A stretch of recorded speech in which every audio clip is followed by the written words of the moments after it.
ગાંધીનું ગુજરાત ને ગાંધીના ગુજરાતમાં છે દારૂબંધી, એટલે જ દારૂબંધી હોવા છતાં દારૂનો વેપલો કરનાર બુટલેગરો બિલાડીની ટોપની જેમ ફૂટી નીકળ્યા છે અને ખુલ્લેઆમ બિંદાસ ધંધો કરતા ખચકાતા નથી. પરંતુ આવા તત્વો પર પણ કાયદાનો સકંજો કસાઈ રહ્યો છે. દમણથી એક નીકળ્યો સામાન્ય લાગતો આઈસર ટેમ્પો. ટેમ્પાને જોતા એવું લાગે કે આ તો માલવાહક ટેમ્પો છે, પરંતુ પૂરપાટ દોડતા ટેમ્પોની અંદર માલના બદલે વિદેશી દારૂનો લાખો રૂપિયાનો જથ્થો છુપાયેલો હતો. પૂરપાટ ઝડપે દોડતા આઈસર ટેમ્પાના ચાલકને ખબર ન હતી કે જે દારૂ વડોદરા ઠાલવવાનો હતો એ સમગ્ર ઘટનાક્રમ ઉપર સ્ટેટ મોનિટરિંગ સેલની નજર છે. પછી ખેલ શરૂ થયો બાતમી, અને બાતમીના આધારે જેમ જેમ આઈસર ટેમ્પો આગળ વધતો ગયો તેમ તેમ સ્ટેટ મોનિટરિંગ સેલની ટીમ વોચમાં ગોઠવાઈ ગઈ. આખરે ટેમ્પાને રોકવામાં આવ્યો અને તેમાંથી વિદેશી દારૂનો મસમોટો જથ્થો ઝડપી પાડવામાં આવ્યો. આજ ગાંધીના ગુજરાતમાં વિદેશી દારૂનો વેપલો ફૂલ્યો ફાલ્યો છે. કાયદાએ કાયદાનું કામ કર્યું અને સકંજો કસી દીધો અને આઈસર ટેમ્પાને મુદ્દામાલ સાથે ઝડપી પાડ્યો. પરંતુ મહત્વની વાત છે કે આ ટેમ્પો ઝડપવાથી દારૂનો વેપલો ગાંધીના ગુજરાતમાં અટકશે ખરો?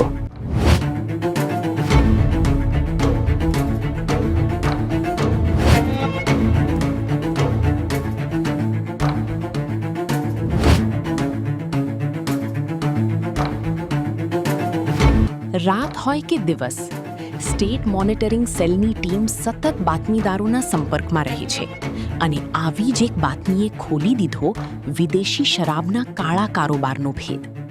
માહિતી મળી કે દમણથી એક આઈસર ટેમ્પામાં મોટી માત્રામાં વિદેશી શરાબ ભરી વડોદરા તરફ રવાના કરવામાં આવ્યો છે અને બસ અહીંથી શરૂ થયું ઓપરેશન.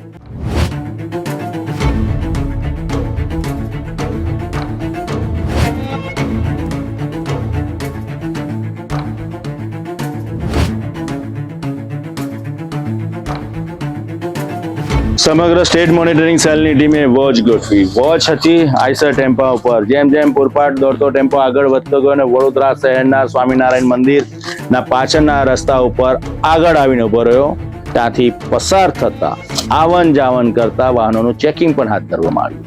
આખર આઈસર ટેમ્પો આવી પહોંચતા તેનો પીછો કરવામાં આવ્યો અને તેને રોકવામાં આવ્યો. તપાસ કરતા બાતમી જ પ્રમાણે વિદેશી દારૂનો મસમોટો જથ્થો ઝડપાઈ ગયો. સ્ટેટ મોનિટરિંગ સેલે વિદેશી દારૂનો વેપલો અટકાવવાનો પ્રયત્ન કર્યો અને અટલાદરા પોલીસને સ્ટેશને જઈને સમગ્ર કેસ નોંધ્યો. મહત્વની વાત છે કે વડોદરા ખાતે દમણથી આઈસર ટેમ્પો ભરીને લાખો રૂપિયાનો દારૂ બિંદાસ લાવવામાં આવતો હતો. કોણ છે માસ્ટર માઇન્ડ? કોણ છે મુખ્ય સૂત્રધાર? અને કોને કોને આ આઈસર ટેમ્પામાંથી વિદેશી દારૂનો જથ્થો આપવાનો હતો? થોડી તપાસ પ્રામાણિકતા પણ થશે. ઘણા બધા નામ બહાર આવી શકે છે. પોલીસ સુપેરે જાણે છે કે આ કોનો દારૂ હતો અને ક્યાં પહોંચાડવાનો હતો.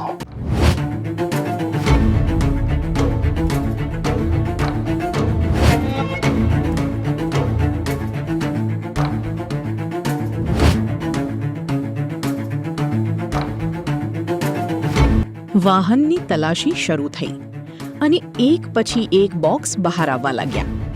જેમ જેમ બોક્સ ખુલતા ગયા તેમ તેમ ખુલતું ગયું દારૂના કાળા કારોબારનું રહસ્ય.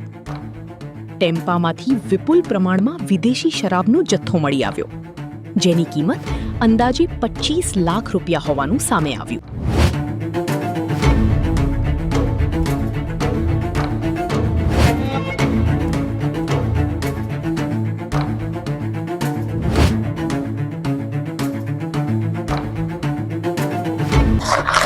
કાર્યવાહી દરમિયાન આઈસર ટેમ્પો રોકવામાં તો આવ્યો અને તેમાંથી વિદેશી દારૂનો જથ્થો જપ્ત કરવામાં આવ્યો. અંદાજિત કિંમત મુદ્દામાલની 35 લાખ રૂપિયા થવા જાય છે.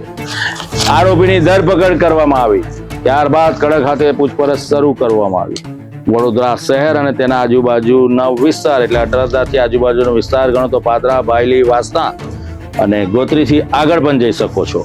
આ જ વિસ્તારમાં આઈસર ટેમ્પાનો આ વિદેશી દારૂ ઠાલવાનો હતો.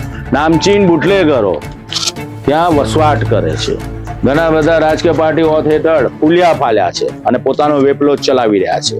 આખરે સ્ટેટ મોનિટરિંગ સેલે દરોડો પાડીને આ વિદેશી દારૂનો જથ્થો જે ઠલવાતો હતો તેનું નેટવર્ક તોડી પાડવાનો પ્રયત્ન કર્યો છે.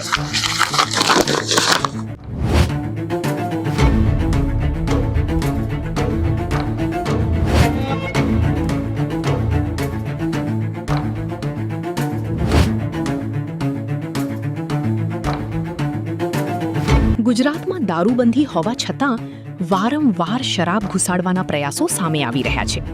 પરંતુ સ્ટેટ મોનિટરિંગ સેલની આ કાર્યવાહી ફરી એકવાર સાબિત કરે છે કે કાયદાની નજરથી બચવું સહેલું નથી અને દારૂના કાળા કારોબાર સામેનો જંગ હજુ યથાવત છે.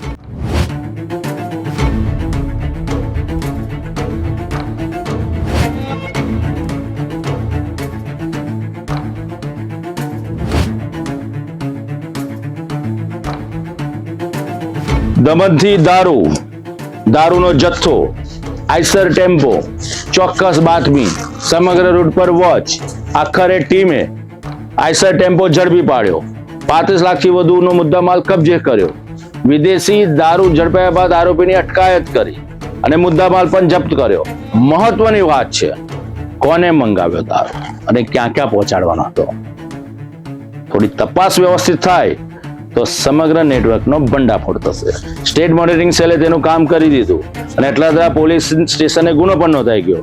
હવે પોલીસે પ્રામાણિકતાપણે તપાસ કરવી રહી કે કોણ છે માસ્ટર માઇન્ડ અને કેટલા સમયથી ચાલી રહ્યો છે વેપલો.